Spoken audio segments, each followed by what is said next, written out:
It's probably a truism that every area of every state in the U.S. has its own regional eats that are unknown to the outside world. And as human beings, we are protective, naturally, of our local treasures. We don't want outsiders telling you about them and getting them wrong. So I want to tread lightly when I talk about blade meat. Southeastern Massachusetts, where blade meat is served, is home to the largest population of Portuguese-descended people in the U.S., and blade meat is one of several Portuguese-influenced specialties of the area. But the more I tried to research it, the more it seemed like it might just be a variant of cassoulet, another type of Portuguese sandwich served in southeastern Mass. The earliest mention of this blade meat I could find online was a 2012 post on the Facebook page for the North Attleboro Firefighters Kids Day Association that listed the food prices for their summer fundraiser. Blade meat was going for $4.25 that year. Otherwise, most conversations about blade meat online reference the version of the dish made at a now defunct business called Park Tavern. Many other mentions seem to explicitly equate it with cassoulet.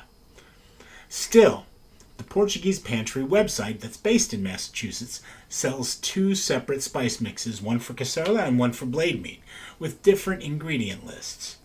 And when I spoke to Nelio Vass, who owns Meat Bar Marketplace in North Attleboro and who gave me some really good advice about making blade meat sandwiches, he drew a distinction between the two as well, though the distinction he articulated seemed to be more in the texture than the flavor. But clearly there's a fine line there. And while I prefer to try and develop my own take on a sandwich, there's nothing wrong really with taking a shortcut sometimes and letting someone else do some of the work, especially if that someone else knows more than you do. So I ordered 2 packages of the Portuguese blade meat marinade mix from Portuguese Pantry, who also presumably know more than I do about blade meat sandwiches.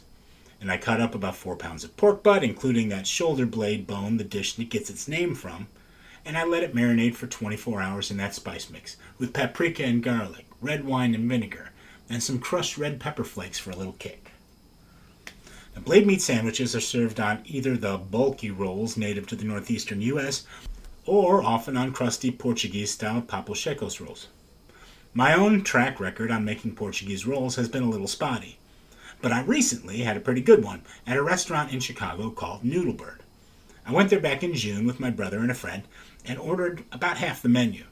The specials board at the time featured a sandwich they called a Deanwich, essentially a sardine banh mi on papo secos bread. It was terrific bread, crisp-crusted, soft inside, but sturdy, exactly the kind of bread I like for sandwiches. So I stopped by to ask the owner Adrienne for some tips on making my own papo secos rolls, and I ended up coming home with a bag of them she had in the freezer. Restaurants don't just offer food, they offer hospitality. I can't say that every person who walks through the door will get the same treatment, but Adrienne has been very kind and generous on the several occasions I've been to Noodlebird, and the food there is terrific. Anyway, this was a pretty long digression for a supposed shortcut, but Portuguese bread has been accomplished. Now let's make some sandwiches. Sometimes, not always, maybe not even often, a shortcut can actually be an improvement. Case in point, the crock pot is a boring way to cook boring food. It serves a purpose when it comes to set and forget type cooking, where you put something in the crock pot at 8 a.m. and serve it at 5 p.m. There really is no substitute. But not everything has to be cooked to beige mush. As it happens, I have a pressure cooker. It is not a recognizable brand name appliance. It is, instead, a cheap Aldi knockoff, a years-old impulse purchase that's still putting in the work most of a decade later. In some ways, a pressure cooker is doing much the same thing as a crock pot, but it improves on the crock pot in a couple of key ways. First, 4 hours on high in a crock pot turns into 40 minutes in the pressure cooker. That's the shortcut. Second, and more importantly, you can sear the meat in the pressure cooker before dumping the liquid in there and getting your braise on. That, my friends, means more flavor. 45 minutes was long enough to make the pork tender and on the edge of falling apart.